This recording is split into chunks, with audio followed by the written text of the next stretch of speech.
हमार YouTube channel NSP निराला music ला लाइक शेयर और सब्सक्राइब करे बर झन भुलाहू।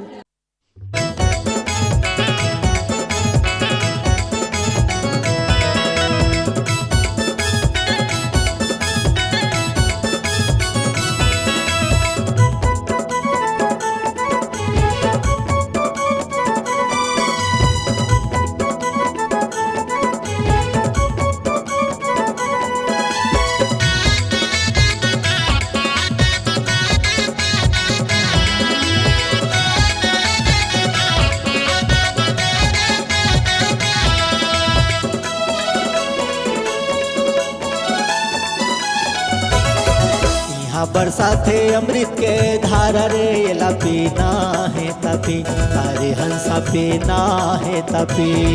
यहाँ बरसाते अमृत के धारा रे एला पीना है तपी, अरे हंसा पीना है तपी।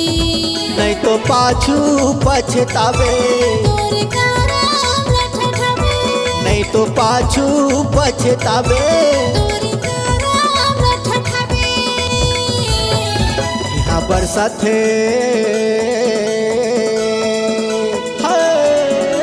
बरसाते अमृत के धारा रे एला पीना है तपी, अरे हंसा पीना है तपी।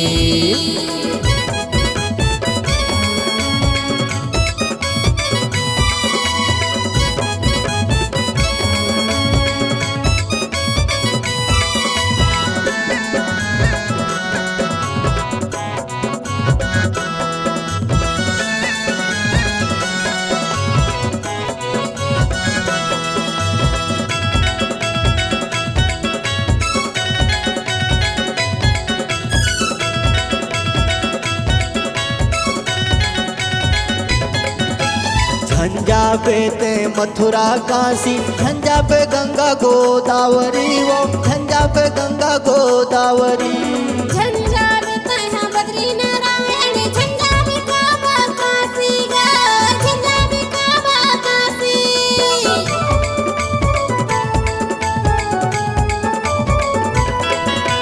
झंझाबे ते मथुरा काशी, झंझाबे गंगा गोदावरी, वो झंझाबे गंगा गोदावरी।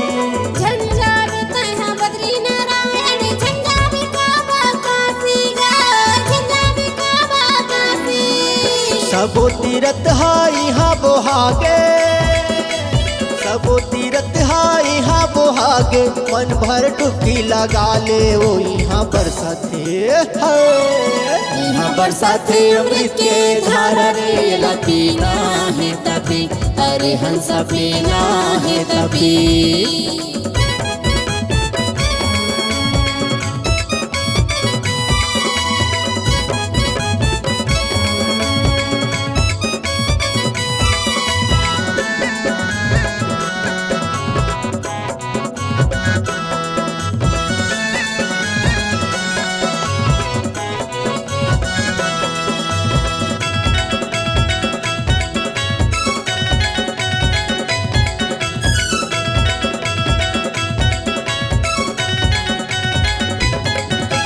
पानी पवन प्रकाश है सस्ता, धरती आकाश है सस्ता, वो धरती आकाश है सस्ता।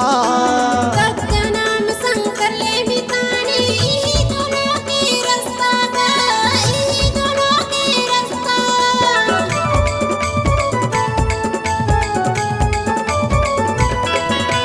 पानी पवन प्रकाश है सस्ता, धरती आकाश है सस्ता, वो धरती आकाश है सस्ता। सत्य नाम शंकर ले बिताने, ई दोनों के रास्ता गा, ई दोनों के रास्ता। सतनाम के गंगा बोहागे, सतनाम के गंगा बोहागे। मन भर डुबकी लगा ले वो यहाँ बरसाते यहाँ बरसाते अमृत के धारा रे एला पीना है तपी, अरे हंसा पीना है तपी। नहीं तो पाछू पछतावे, तोरे कारण लठठबे, नहीं तो पाछू पछतावे। तोरे कारण लठठबे। बरसाते